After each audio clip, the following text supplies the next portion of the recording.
Hi, I'm Rachel, and today we're going to be painting a mini canvas landscape series. I've already completed 6 different landscape series of 4 paintings each, and I want to show you today how you can imbue a message in that series. If you're like me, you like to create art that has purpose. Who wants to sit down and paint something only to just throw it on a shelf? I like to create art that when I look at it, it reminds me of a particular word, or it reminds me of a particular character trait that I'm working on, or it reminds me of a beautiful place that I went to, or it makes me smile, makes me happy, or it reminds me of a time in my life when I was processing something and I overcame, or it tells me to be courageous. I chose the word majestic because when I view landscapes, when I'm standing before a great mountain range like the Alps, or I'm looking at the hills of Italy, or if I go to the beach and the wind is whipping through my hair and I'm standing before the beautiful, powerful waves crashing before me, I think of the word majesty. So when I look at these series on the wall, I'm reminded of God's majesty and my significance to Him. I want you to pick whatever word means something to you right now at this time in your life, and I want you to create a series based upon that word, so that when you look at it, it reminds you of something that is very meaningful to you. So let me show you what I've done. The first series I have here is the beach series. And if I line them up, let's turn it around this way. If I line them up, the first one has no birds in it, it's just the scene of the beach. One tip when you're creating a landscape series is to have a progression of a storyline of some sort. You don't have to, it can just be like a panning the camera view kind of thing. Some people like to tell a story when they're painting, and each canvas can tell one more element of the story. For this first one, I have a beach scene with nothing in it. The second one, I have put one little seagull roaming. He brings his friends there too. And the third one has 3 seagulls. So that is the series. Let me lay them up here so you can see from above. So this one is, in a sense, maybe a little bit of a story. I grew up in Florida near the beach, and so this series was to remind me of those amazing times that I had there. The next series I want to show you is a brighter green series. And the first one, I imagine myself to be on the hills of Italy. I have not been to Tuscany. I did go to Rome in May, but we did not see the Italian countryside. But I imagine it as the idyllic life. And the word that I selected for this landscape series is contentment. When I think of the Italian countryside, I think of people who have chosen to live their life outside of the hustle and bustle of a city, and they're content with the life that they live. My father loved to garden, and his happy place was going outside and puttering around in the garden. He loved to sit in the shade with a glass of iced tea. And this is why the countryside reminds me of the word contentment. My father was content to sit outside and just look at the beautiful nature. The next series that I have created here is a Stormy series, and the word that I chose for this is courage. Courage is being able to face your fears. And so I created a storm on the horizon, and the storm doesn't ever disappear in the final panel, it's still there. There's a pathway in this series. I imagine myself being able to face the storm and being able to walk through it, even though the storm is still raging, and being okay because God has given me courage. The next series that I want to show you is my Scottish Highlands series. I have not been there. I really want to. Whenever I see pictures of the Scottish Highlands, it gives me a sense of wonderment. The mist hanging down low, the wide, vast expanse, the muted colors. I imagine walking across the moors in deep contemplation. And so for this series, I like the word contemplation. I like to think of what really matters in life.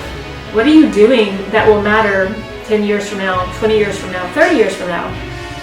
Are you spending your time on those things which you really value? So when I see this series, that's what I think of. So I want to set this one up. This one is a landscape series, and I didn't put it in the correct order. I think it goes this way. No, it goes this way. Or does it go this way? It's this way.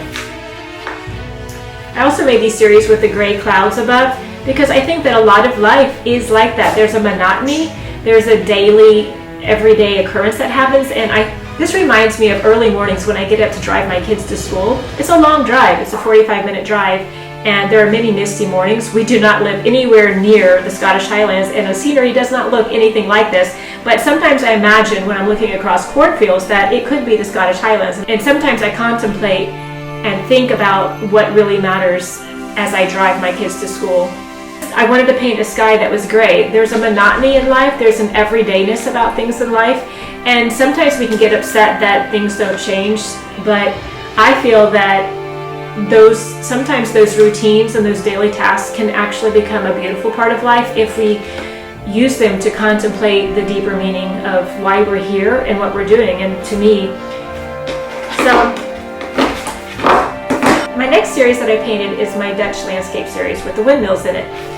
Holland is a very flat country, and as many of us know, the areas around the waterways flood every season, and the people have to set up dikes.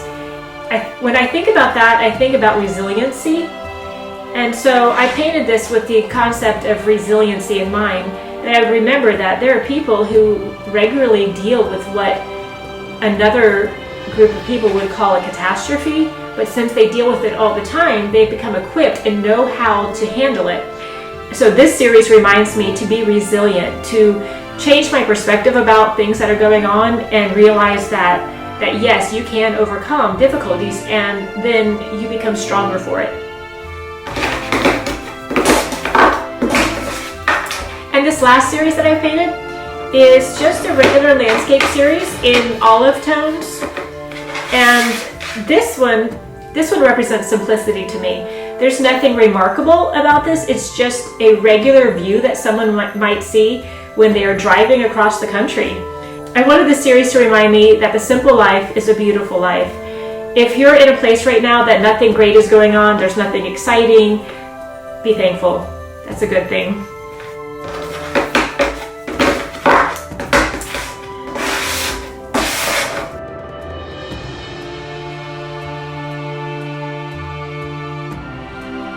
I hope these 6 series have given you a lot of inspiration, and now I want you to figure out what is your word. I want you to pick a word that means something to you where you're at right now in your life, and when you look at it, it will remind you of that. What message are you going to put in your series? But while you're thinking, let's get started. I'm going to pull out a bunch of supplies and show you what you need to get started.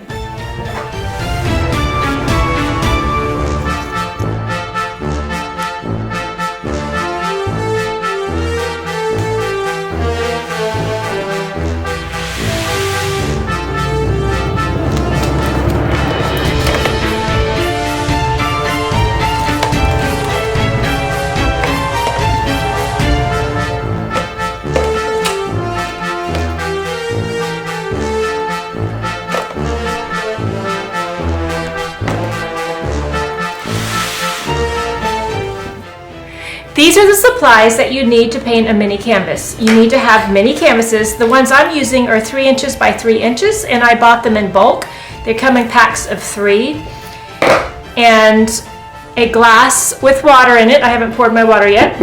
You need a paint palette. Something like this is fine. You can even use a dinner plate with saran wrap put on top of it, so you can throw it away. I'm going to be using my paint box palette because it's easy to clean. I can just use a razor blade scraper to scrape off my paint. You need paint. For this project, I'm using acrylic paints because they dry quickly. You need some paint brushes, obviously. Make sure you're picking ones that are not for watercolor because acrylic paints are a little bit rougher on your brushes and you don't want to ruin your watercolor brushes. And the last thing I have up here is some carpet tape and some other types of tape. I need to open these panels. They come pre-packaged in sets of 3. So I have my 4 canvases and I need to unwrap these. I'm going to get my X-Acto knife to unwrap these. These are the supplies that you need. You might want to add a paper towel to wipe your fingers on, as well as you need your idea. When I'm working and painting something small like this, I feel that they tend to slide around because there's not much weight to them, so I like to tape my projects down. I'm going to be using an easel. You can paint on your desktop, and that's how I do a lot of my paintings. However, I do have an easel, and I'd like to line them up in a line so that I can work on the series all together. You can also do that on your desk. To do this, I will show you over on my easel how I tape them down. I'm going to put a piece of carpet tape on the back side of them, and then onto a poster board that I have on my easel.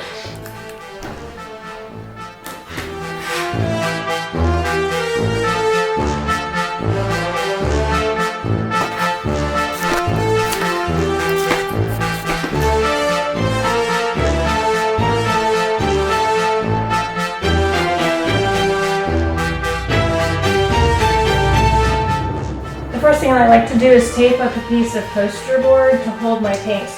You don't have to do this. I like to keep this cleaner, so that's why I do this.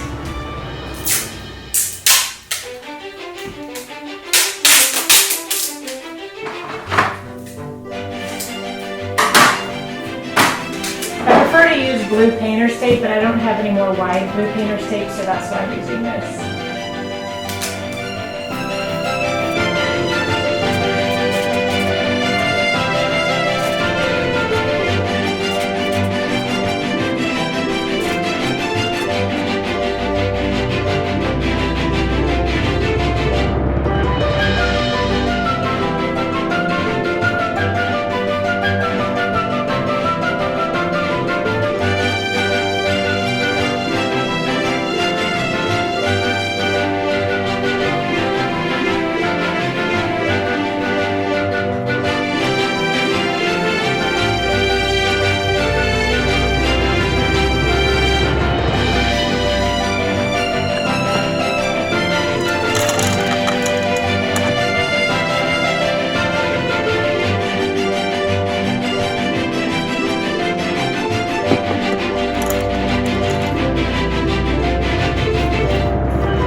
I just finished painting my 4 landscape paintings of the Alps and I had so much fun. I do want to talk about a few things that I ran into. When I wanted to add the little cow in, it was very difficult to paint the cow in with the little detail that I wanted to add. So I decided to do a more impressionist view of that. The same thing goes for the house. When I wanted to paint the Alp house, I would have loved to add the balcony and the balcony flowers, but I decided that it was much better just to give the impression. So when you're working on such a small scale as a 3" by 3" canvas, you can't add all of the detail. Well, actually you could add all of the detail, but that was not what I was into today. I wanted to give an overview and a feeling. The brushes that I used today are from Rosemary, and they were primarily 2 flats in sizes 4 and 5, as well as a short filbert from Rosemary, and this one is a size 5. I chose these because they are a little bit large for such a small canvas, and it helps keep me loose. I did pick up a couple liner brushes and round brushes. These are in the 0, 00, and 2 sizes, and I just used these for a couple of the detail. I probably should have picked them up a little bit more when I wanted to add in the trees. Like I said, I was going more for an impression. Now it's time for you to start painting. I'd love to know what idea you chose. What are you going to paint? And I'd love to know what word you chose. Thanks so much for watching, and go have some fun painting today.